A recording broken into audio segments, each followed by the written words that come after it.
Feng Ying और उसका पति एक कार्गो जहाज चला रहे थे।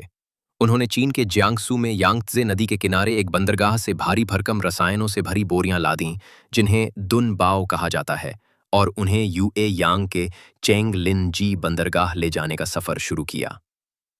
रास्ते में सबसे पहला बड़ा पड़ाव था नानजिंग यांगत्जे नदी ब्रिज। फेंग यिंग इस पुल से अनगिनत बार गुजर चुकी थीं।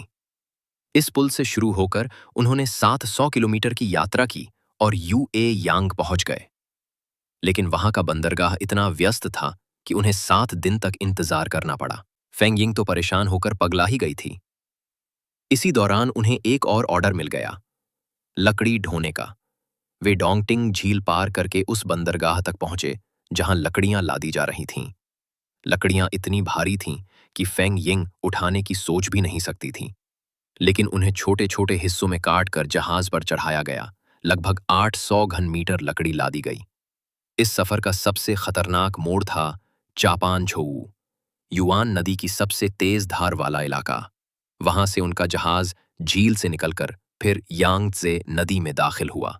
जब उन्होंने छोटा गूशान पहाड़ पार किया तो वे आन हुई प्रांत में पहुंच चुके थे। फेंग यिंग और उसके पति का सपना था कि उनके पास एक कंटेनर जहाज हो, क्योंकि बल्क कार्गो का धंधा अब मुश्किल होता जा रहा था और कंटेनर शिपिंग तेजी से बढ़ रही थी। और तभी मौका आया। एक व्यक्ति अपनी 63 मीटर लंबी कंटेनर प्लस बल्क जहाज बेचना चाहता था। वो आदमी फेंग यिंग के मामा का दोस्त था। उन्होंने अपनी पुरानी 55 मीटर की जहाज देकर 8 लाख युआन एक्स्ट्रा दिए और नई कंटेनर जहाज खरीद ली। नई जहाज 2022 में बनी थी। अंदर का इंटीरियर एकदम नया था।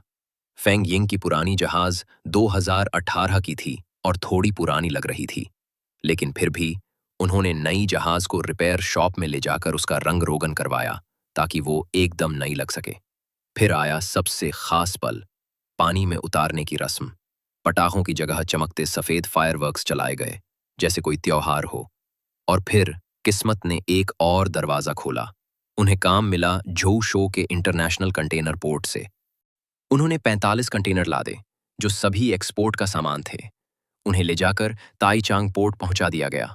पूरे रास्ते मौसम अच्छा रहा, पानी शांत। फेंग यिंग की खुशी का ठिकाना नहीं था। वो अपनी नंगी टांगें उठाकर ड्राइविंग सीट पर बैठ गई। इतना मजा आ रहा था उसे। उसका पति थोड़ा घबरा गया और उसे नीचे उतारा, लेकिन फेंग यिंग का चेहरा खुशी से चमक रहा था। वो जहाज के किनारे बैठी, अपने पांव से हवा में दूर इशारा कर रही थी, जैसे सपनों को हकीकत में बदलने का इशारा कर रही